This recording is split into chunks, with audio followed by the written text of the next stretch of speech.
Hola clase. So I'm here to bring you, because I'm not here in class, to bring you the notes on verbs like gustar, los verbos como gustar. And this is going to be some notes, and I like you to listen, pause. Um, don't just write down your notes on this note sheet because you see the words there and you need to fill it in. Please honestly listen and try to understand what I'm talking about. So first of all, these are called backwards verbs. They're verbs like gustar. So you use them exactly like gustar. Okay. So here you go. In both Spanish and English, we usually say who we are talking about before we say what we are talking about. For example, here you're supposed to circle the subject, underline the verb. Okay. So Sally sees a snake. Mi mamá lee un libro. My mom reads a book. Gemma is so cute. Yo miro la televisión. If you notice there, we were talking about who, and then what are they seeing, what are they reading, what are they doing. However, there are some verbs in Spanish that come before this, or I'm sorry, after the subject of the sentence, and they're called the backwards verbs. These are the most common backwards verbs. So we already know gustar, which means to be pleasing to or to like. I'm going to teach you a couple new ones that you will be responsible for knowing. Okay, we have encantar, which means to love, basically. Like, I love ice cream. Me encanta helado. Okay, or to be enchanting. Importar, to be important. So my family is important to me. Me importa mi familia. Faltar, to be lacking or non-existent. I lack French. Me falta francés. Interesar, to be interesting. So traveling interests me. Me interesa viajar. Doler, to cause pain. For example, I have a headache. Me duele la cabeza. My head pains me. Molestar, to annoy, to bother. Maybe I say my students bother me. Not really, but me molestan mis estudiantes. Caer bien and caer mal is like to be agreeable or disagreeable. Okay? So when you conjugate a backward verb, you need to look at what comes after it in order to know which verb ending to use. And again, this is nothing new. I'm just teaching you new vocabulary and how to branch out a little bit. So it's just like gustar. With gustar, you either have gusta or gustan, right? It's gustan if whatever is after it is plural. Well, here, okay, it's either encanta or encantan. With importar, it's either importa or importan. Faltar, falta or faltan. Interesar, interesa, interesan. Doler, duele, it's a stem changer, duele or duelen. Molestar, molesta or molestan. Okay, and caer, calle or callen. So again, it's just like gustar. Please don't overcomplicate it, just like gustar. So for example here, me gustan los perros. Los perros is plural, so it needs to be gustan. Le importa la familia. La familia is a collective group, it's singular, so it's importa. Te encanta el chocolate. Chocolate is singular, so encanta is singular. Okay, don't worry about the me gustas too. I don't want to overcomplicate that there for now.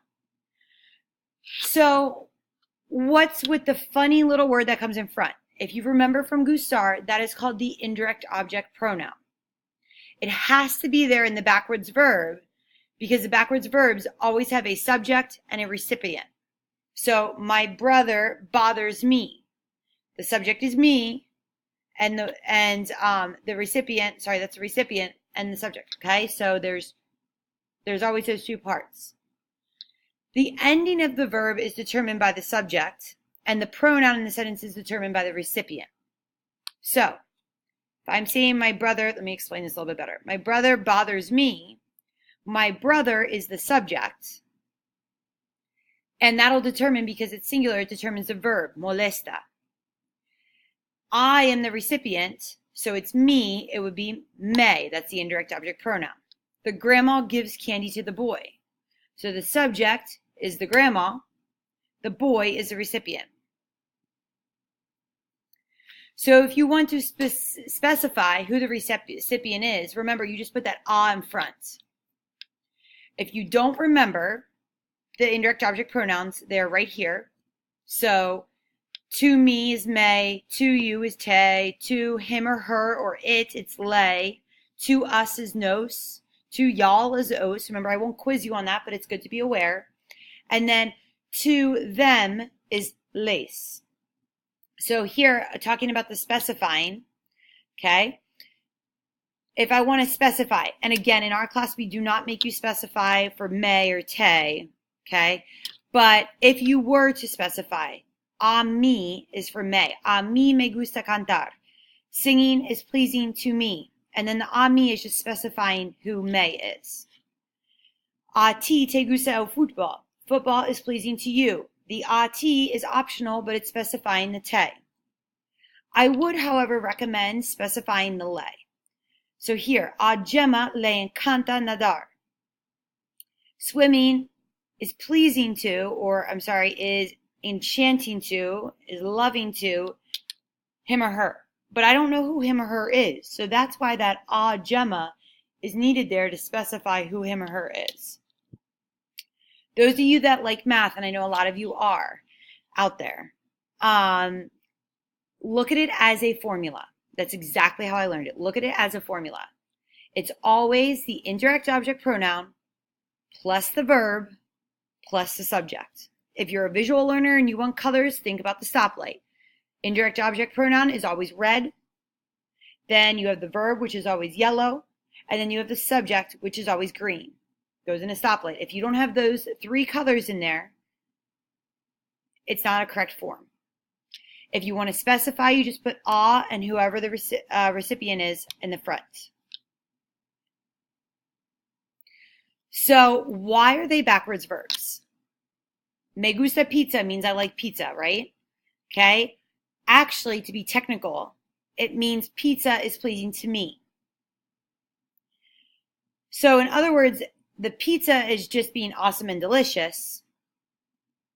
And I know this sounds really corny, but I happen to benefit, if you read this here, from its cheesy, saucy, marvelous existence. Park's Pizza is my favorite.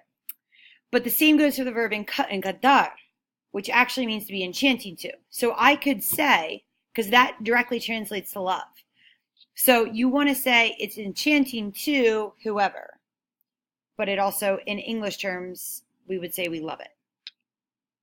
Okay, so I want you to sort of try these on your own before looking here and try to see if you get this. When I come back tomorrow, or, you know, if we're going over it afterwards, we will go over it and I will answer any questions.